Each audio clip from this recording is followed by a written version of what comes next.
यह भारत का वो कुंड है जहां भगवान परशुराम ने अपनी मां की हत्या करने के बाद अपने हाथ से चिपकी हुई कुल्हाड़ी से मुक्ति पाई थी।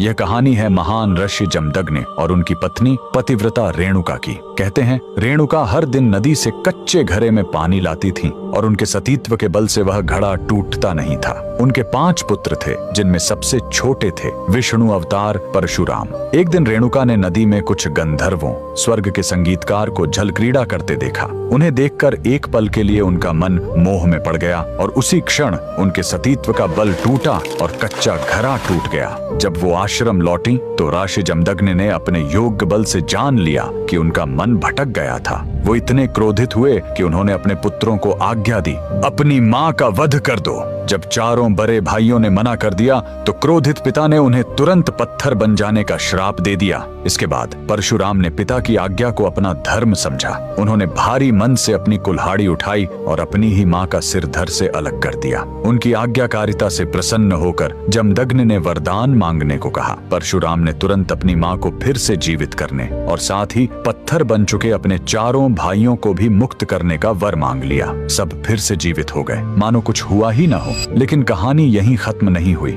मातृ हत्या का पाप उस कुल्हाड़ी पर एक दाग की तरह चिपक गया और वो उनके हाथ से अलग ही नहीं हो रही थी। उस पाप से मुक्ति पाने के लिए वह दर दर भटकते रहे, लेकिन कोई भी तीर्थ उस कुल्हाड़ी को छुड़ा नहीं सका। अंत में वह पहुंचे पूर्वी हिमालय की लोहित नदी के किनारे और जैसे ही उन्होंने इस कुंड के जल को छुआ, चमत्कार हुआ। कुल्हाड़ी अपने आप उनके हाथ से छूट गई। यही पवित्र स्थान आज अरुणाचल प्रदेश में परशुराम कुंड के नाम से जाना जाता है। आज भी हर साल मकर संक्रांति पर हजारों श्रद्धालु यहाँ इस विश्वास के साथ डुबकी लगाने आते हैं कि यह कुंड उनके सारे पापों को धो डालता है, ठीक वैसे ही जैसे इसने स्वयं भगवान परशुराम को पाप मुक्त किया था। भगवान परशुराम को दिल से मानने वाले सभी भक्त कमेंट्स में जय परशुराम जरूर लिखें।